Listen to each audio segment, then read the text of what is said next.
মাত্র 9 মাস যায় নাই, এরই মধ্যে ছাত্র আন্দোলনে যারা নেতৃত্ব দিয়েছেন, যারা উপদেষ্টা হয়েছেন, তাদেরকে বোতল ছুঁড়ে মারা শুরু হচ্ছে, তাদের ছবিতে জুতার মালা পরানো হচ্ছে, তাদের নামে গরুর নাম দিয়ে জবাই করা হচ্ছে। এগুলো করছে তাদের অনুসারী ছাত্ররাই। এখন সরকারের কি করণীয় বলে আপনি মনে করেন? আরে ভাই, সরকারের করণীয় সরকার ঠিক করবে। আমার কথা কে শুনে? এখানে তো বাংলাদেশে এখন কারে জুতা মারে, কার মালায় গলা জুতার মালা দেয়, কারে লাত্তি মারে, কারে ন্যাংটা করে, কোনো ঠিক নাই। ঠিক নাই তো, আসলে ঠিক নাই, সব বেদিশার মতো অবস্থা। মান সম্মান ইজ্জত কোথাও কি কারো আছে মনে করেন? কারো নাই, কারো নাই, কিচ্ছু থাকবে না, নাই। কলেজের প্রিন্সিপাল, যে প্রিন্সিপাল স্যারের নাম শুনলে আমরা দাঁড়াই যেতাম রাস্তার মধ্যে, স্যার আসতেছে, সেই প্রিন্সিপালের টাইনা হেঁচড়াইয়া জুতার মালা দিয়ে আসা। আদালতে আসামি নেয়, আসামি যেই হোক, সে কালাচোরা হোক, আসামি তো সে আজকে তার হাত পায়ে কড়া দেওয়া, আদালতের সে বিচার, তার ফাঁসিও হতে পারে।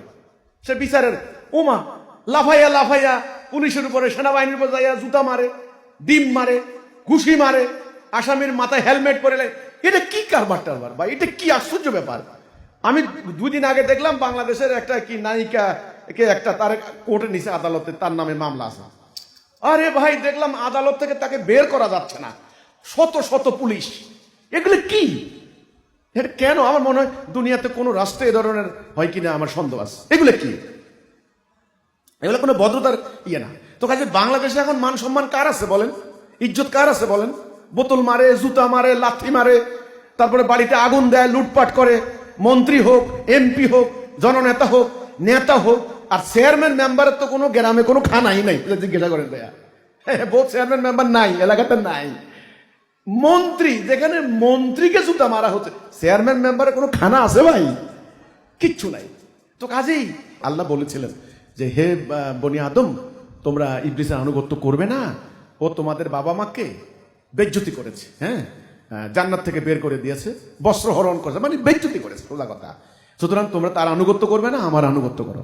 তো আমরা যখন ক্রমান্বয়ে আল্লাহর আনুগত্য বাদ দিয়ে, আল্লাহকে ইলাহ হিসেবে মানা বাদ দিয়ে ইবলিসের আনুগত্য শুরু করে নিয়েছি, গয়রুল্লাহ তগুদের আনুগত্য করছি, তখন আমাদের আসলে আলটিমেটলি মান ইজ্জত সম্মান কারো নাই আছে বলেন?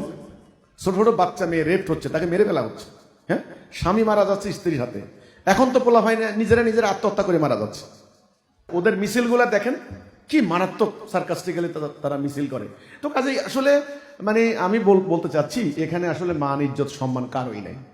আপনি আমাদের মেয়েদেরকে যেই গালাগালি করেছে এই মাদ্রাসার এই পোলা ভাই এগুলা, হাজার হাজার আমাদের মেয়েদেরকে বেশ্যা বেশ্যা বেশ্যা। আর এখন এই যে মানে নারীবাদী কিছু আছে, মৈত্রী নারীবাদী, ওনাদেরকে বেশ্যা বলেছে, আর ওনাদের গায়ে আগুন লাগছে, ওনারা নামছেন এবার মিছিলে অধিকার দাবির জন্য। এতে আমাদেরকে যে 30টা বছর আমাদের এই সভ্য ঘরের, আমাদের এই ভদ্র ঘরের নারীদেরকে বেশ্যা বলেছে, আপনারা তো কেউ কোনো প্রতিবাদ করলেন না। আপনি যদি আমাকে ইজ্জত না দেন, আমি কিন্তু বলি না যে আমাকে ইজ্জত দেন, আপনি যদি আমাকে ইজ্জত না দেন, আপনাকেও কিন্তু আরেকজনের বেজ্জতি করে ছেড়ে দিব।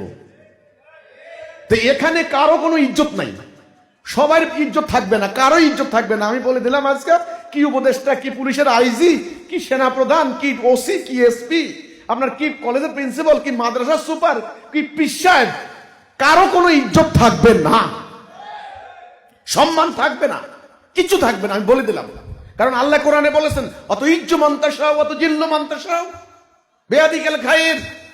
ইজ্জত দিবেন আল্লাহ, বেজ্জতি করবেন আল্লাহ। যাকে আল্লাহ ইজ্জত দেয়, দুনিয়ার কোনো শক্তি তাকে বেজ্জতি করে। আমি বলবো সবাইকে দয়া করে তওবা করেন, ইস্তেগফার করেন। রব্বানা যালামনা আনফুসানা ওয়া ইল্লাম তাগফির লানা ওয়া তারহামনা লানাকুনান্না মিনাল খাসিরিন। বাবা আদম যে তওবা করলেন, আল্লাহ রাব্বুল আলামিন আমাদের ভুল হয়ে গেছে, আল্লাহ ক্ষমা চাই, আল্লাহ মাফ করে দাও আল্লাহ।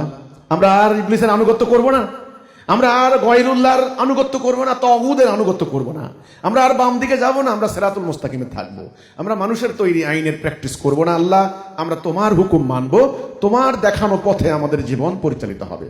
তাহলে আমি বলবো, রিকশাওয়ালাও সম্মান পাবেন, রাস্তায় যে মুসি জুতা সেলাই করে তিনিও সম্মান পাবেন, যার যার সম্মান থাকবে।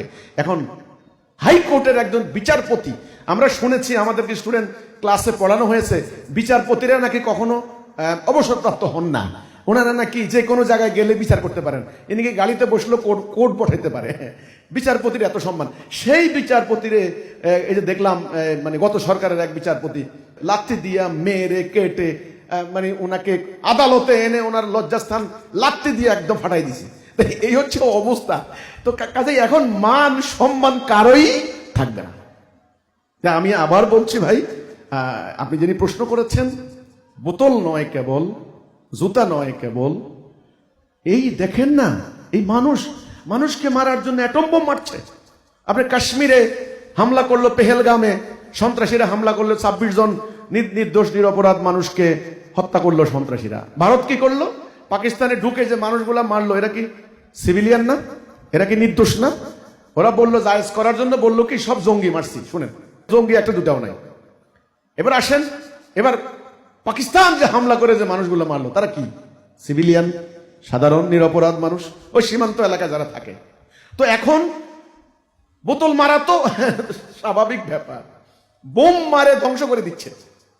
তো এই জন্য আসুন একটা মানবিক বিশ্ব আমরা গড়ি, আসুন আল্লাহর দেওয়া একটা জীবন ব্যবস্থা আমরা প্রতিষ্ঠা করি, আসুন আমরা শয়তানের আনুগত্য পরিহার করি, আসুন আমরা আল্লাহর দাসত্ব করি, আল্লাহর আনুগত্য করি তওবা করে। তাহলে মান ইজ্জত সম্মান সবারই থাকবে। আল্লাহ যখন আমাদেরকে ইজ্জত দিবেন আমরা আল্লাহর আনুগত্য করার কারণে। একটা কথা, জাহান্নামে যারা যাবে, জাহান্নামীদেরকে বেইজ্জত করা হবে, এটা কিন্তু কোরআনে আছে। তাদের সঙ্গে রুক্ষ আচরণ করা হবে, অশ্লীল ভাষা ব্যবহার করা হবে, আলকাতরার পোশাক পরানো হবে, পুঁজ রক্ত খাইতে দেওয়া হবে, কাঁটাযুক্ত খাবার দেওয়া হবে, গলদঘরণ করতে পারবে না, তারা খাবে, তাদেরকে আগুনের দহন যন্ত্রণা ভোগ করতে হবে। এগুলি হলো জাহান্নামের বিবরণী। এগুলি কিন্তু মিলে যাচ্ছে এই সমাজের লোকদের সাথে, মিলে যাচ্ছে, প্রমাণ হচ্ছে। পুরো জাতি দালালার দিকে যাচ্ছে। দালালা কোথায় যাচ্ছে? দালালা। হেদায়েতে আসার জন্য, সম্মান ইজ্জত রক্ষা করার জন্য হিজবুত তাওহীদ আল্লাহর পক্ষ থেকে আবির্ভূত হয়েছে। আমরা আপনাদেরকে হিজবুত তাওহীদের পক্ষ থেকে, আল্লাহর পক্ষ থেকে নিয়ামত গ্রহণ করার জন্য আমরা আহ্বান জানাচ্ছি। আমাদের বক্তব্য শুনুন, আমাদের বক্তব্য জানুন। তো কাজেই সরকারের কি করণীয় বলে আপনি মনে করেন আমি এটা উত্তর দেব না। সরকারে তো নাকি এনারা যারা আছেন আন্তর্জাতিক খ্যাতি সম্পন্ন, নোবেল লরিয়েট, ওনার নেতৃত্বে পুরা কমিটি, মানে উপদেষ্টা পরিষদ, এক একজন শিক্ষাবিদ, সাংবাদিক, পরিবেশবিদ, অনেক কিছু, সাহিত্যিক, সাংস্কৃতিক নেতা ইত্যাদি অনেক কিছু। তো ওনারা করণীয় ঠিক করুক।